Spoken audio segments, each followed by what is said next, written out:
We now do move on to our second award, which is for environmental sustainability. I'd like to invite Claire Roumet to come and speak from the Energy Cities Directorate.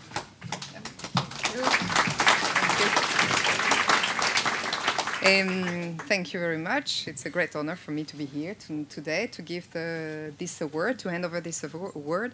I don't need to do a lot of introducing because we had a very good cheerleader just before me. So indeed, I think the introduction about how important is an award and what is behind an award is, and I think that's this very important work it's very needed to be said in before.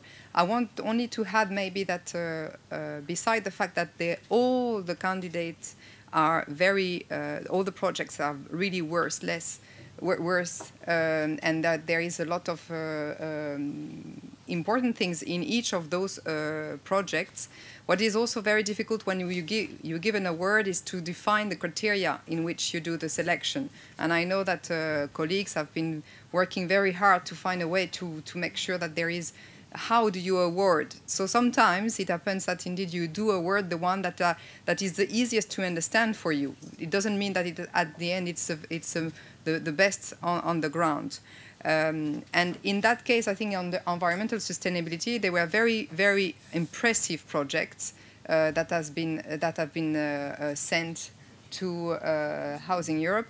And but the one that we have maybe that have been selected are the one that really give a great weight into involving the local tenants and involving the citizen into the project of refurbishment. I just want also maybe to say that from Energy Cities perspective, so mayors, of course, they want to find a way to refurbish the entire stock of a city, because if there is an energy transition to be done, there will be a need of transforming the entire stock, and in that we can really see that cities who have very active social landlords, they have a clear advantage in comparison to cities where there is less social landlords or social landlords who have almost no capacity to act, because it goes much beyond the borders of the social housing stock. And I think the role of the social landlords of the future is definitely to refurbish the entire city.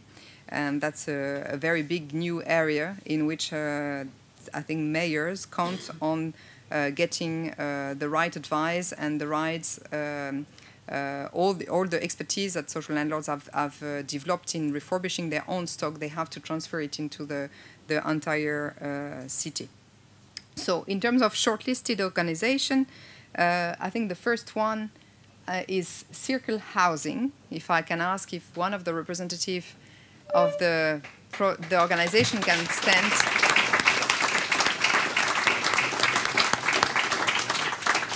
Great. The other one, the second one is the one that nobody can pronounce. So he and her heart. You have to go back on stage again. Yeah.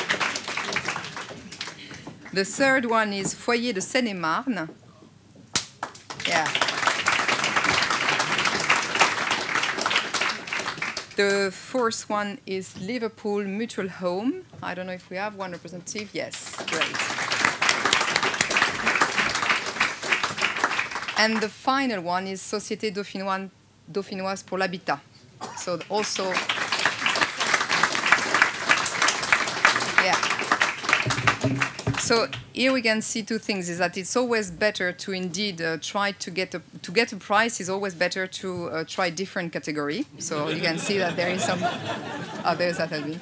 And the second thing you can see is that usually you have a kind of when there is a species, you have usually a 2/3 of men and 1/3 of women. And when there is action, you usually have 2/3 of women and 1/3 of men. So that's, I think.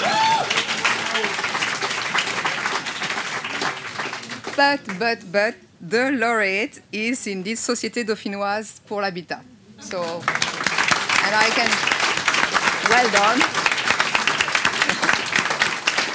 Well done. Yeah. So, If you, yeah, With him that's- first and then with the rest. yeah, if we can, yeah, you need to have a picture with you Together, please. and together. Merci, bonjour à toutes et à tous. Alors je m'exprime en français, je suis désolé, mais ce sera bien plus efficace. Alors effectivement, pour moi, c'est bien sûr un immense honneur aujourd'hui d'être ici devant vous pour recevoir ce trophée dans la catégorie durabilité environnementale. Comme on l'a dit à plusieurs reprises, c'est effectivement un investissement énorme pour nos équipes, pour toutes les parties prenantes, et je vais y revenir, de pouvoir aller dans ce sens et dans le sens qui me paraît maintenant nécessaire et indispensable. Je suis vraiment heureux que le jury ait pu retenir ce projet parce qu'il est effectivement il porte véritablement sur tous les principes environnementaux et socio-économiques qui régissent notre démarche de RSE et qui ont conditionné la réhabilitation thermique. En fait, on a travaillé sur la réhabilitation thermique au cœur d'un programme de l'agglomération grenobloise sur 642 logements, je vais y revenir. Vous verrez qu'on a beaucoup investi avec toutes les équipes sur ce projet. Alors cette opération, elle a permis notamment, et je crois que c'était un des premiers buts, elle a permis dans le cadre d'un renouvellement urbain, d'un projet de renouvellement urbain pour lequel l'État nous aidait, elle a permis de diviser par 3 la consommation énergétique du bâtiment. Donc c'est quand même en termes de progression énorme puisqu'on a divisé par 3. C'est bien sûr moins d'émissions de gaz à effet de serre. C'est aussi une meilleure maîtrise des charges pour nos locataires. D'autant que cette fois-ci, tous ces travaux ont été réalisés sans aucune augmentation de loyer ou de charge. Cette bonne pratique, elle se distingue surtout par la mobilisation, je le disais tout à l'heure, mobilisation remarquable de toutes les parties prenantes. Il y avait la ville d'Échirolles, c'est la ville où on a ces bâtiments, la ville d'Échirolles, les habitants bien sûr, les associations de quartier, les associations de locataires, notamment la CNL, que je remercie, et puis tous nos financeurs, sans qui on aurait pu réussir ce projet. Et croyez-moi qu'à mon retour en France, dès demain, je partagerai ce prix. Je le partage déjà avec la CNL, que je remercie une fois encore, avec tous nos locataires surtout, et puis aussi toutes les équipes, et notamment celles de la ville d'Échirolles et les miennes à la SDH, qui ont vraiment passé beaucoup de temps, d'énergie sur ce dossier et aussi beaucoup d'argent. Alors, pour vous expliquer un petit peu, voilà, le quartier, vous avez un avant-après, donc construit dans les années 60, ça s'appelle le quartier du Village 2. Ce quartier s'étend sur près de 13 hectares au sud de Grenoble. Le quartier comportait à l'origine 853 logements appartenant à la SDH et le niveau de performance énergétique moyen était de 215 kWh par mètre carré par an. Donc vraiment un bâtiment énergivore. Et on était en chauffage individuel gaz. Donc en fait, il y avait tout un tas d'atouts, mais aussi de difficultés qui se présentaient à nous. Pour les habitants, une chose essentielle et fondamentale, c'est que les habitants sont extrêmement attachés à ce quartier. On l'a partagé souvent ce constat avec la CNL. Et il y avait même une association de quartier, l'association d'habitants de quartier, qui est née en 1969. Et puis il y a une ville, on évoquait tout à l'heure le rôle important de la collectivité à nos côtés, une ville, la ville d'Échirolles, qui est particulièrement engagée dans cette démarche et qui nous a beaucoup aidés dans cette démarche. Son engagement environnemental est très fort. Et puis, on avait aussi des financements en rue. Alors, je ne rentre pas dans le détail, mais c'est des financements nationaux dont bénéficient certains quartiers difficiles en France et qui nous permettent, grâce à ça, d'investir très lourdement. Et puis, en face de ça, il y avait une fragilité socio-économique, puisque 37% des 15-24 ans sont demandeurs d'emploi dans le quartier et il y a un faible renouvellement de la population. Et surtout, on épuisait, en fait, pour faire simple, on était en train d'épuiser ou d'user inutilement nos ressources déjà celles de nos locataires, puisqu'ils dépensaient de l'énergie et de l'argent pour finalement peu de résultats, donc il y avait une insatisfaction. Il y avait des équipes sur le terrain qui commençaient aussi à s'épuiser, parce qu'elles avaient du mal à maintenir l'équilibre social. Et puis, il y avait aussi un épuisement financier, puisqu'on connaissait aussi une perte d'attractivité des bâtiments, donc on avait de la vacance. Donc, fort de tous ces constats, on s'est mis au travail. Et comme vous pouvez le constater, on y a mis beaucoup de sueur et aussi d'argent, puisqu'on a investi 47 millions d'euros, mais grâce à l'aide de l'ANRU, je le précise. On a donc réhabilité 642 logements, avec un raccordement au chauffage collectif urbain, qui est beaucoup plus intéressant.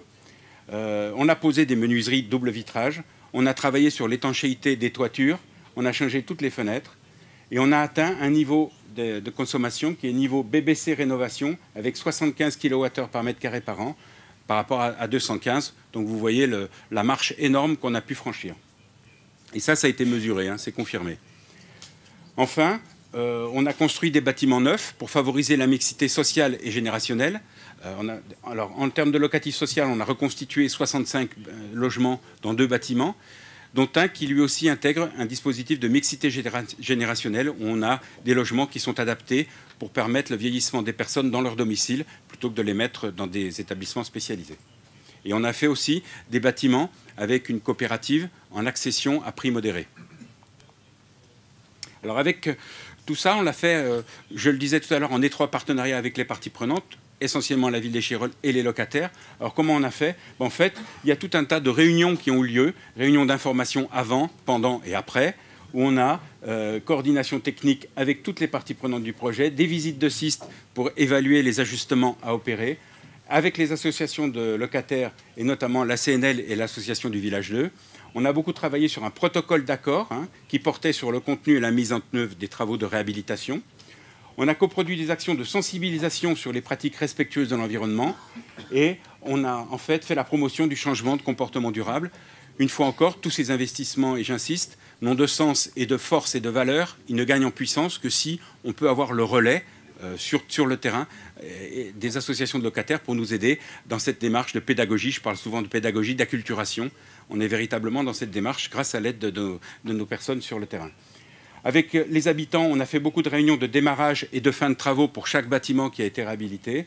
On a édité un journal trimestriel, qui s'appelle En rue Village. Et puis, avec les structures d'insertion. Structures d'insertion, c'est comment on fait travailler des jeunes du quartier ou des jeunes qui cherchent du travail.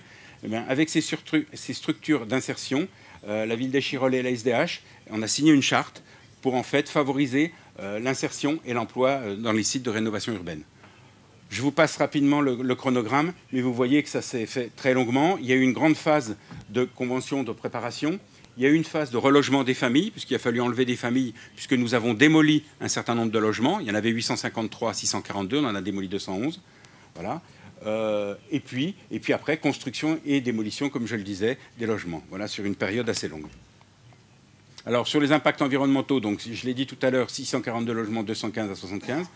Grosse sensibilisation, et c'est très important, je le disais, aux gestes éco-citoyens, favorisant la manière durable d'utiliser les logements. C'est vraiment travailler sur le bon usage des logements. C'est fondamental, sinon c'est beaucoup d'énergie à nouveau gaspillée. Une diminution, bien sûr, des gaz à effet de serre, c'est bon pour la planète, évidemment. Et puis surtout, je parlais de la satisfaction de nos clients locataires. On a bien un autre client locataire. Grâce à ça, on a pu atteindre pratiquement 85% de locataires qui étaient satisfaits. Donc, notamment sur le nouveau mode de chauffage collectif. Vous avez là les résultats, pour les bons résultats, et puis quelques petits points de modération de l'autre côté. Donc vous voyez qu'on a quand même travaillé sur les halls d'entrée aussi, c'était important, en termes d'accueil, de sécurisation et de contrôle d'accès des halls, avec 94% de satisfaits. Voilà, les travaux qui ont amélioré le confort. Enfin, bref, pour le coup, on était vraiment dans le win-win. Les autres impacts, bien sûr, on a des impacts sociaux, puisqu'on a eu 110 clauses d'emploi, c'est-à-dire des jeunes qui ont pu être employés dans le cadre des chantiers de cette opération. Une réduction du risque d'impayé pour les locataires, puisqu'on a réduit leurs charges, bien sûr. Des éléments économiques, on a réduit la vacance, ce n'est pas indiqué là, mais c'est important. Et on soutient bien sûr, c'est ce qu'on évoquait tout à l'heure sur la création de valeur pour un territoire. On a employé des gens, oui, mais en plus, on a apporté de l'activité pour les entreprises du bâtiment local. En termes de gouvernance, on a renforcé notre partenariat avec la collectivité locale, mais aussi l'association de locataires. Et en termes de ressources humaines, globalement, il y a une amélioration très notable du cadre de travail de nos personnels de proximité. Et puis, il y a une reconnaissance par tous les habitants de notre professionnalisme. Voilà. Merci beaucoup.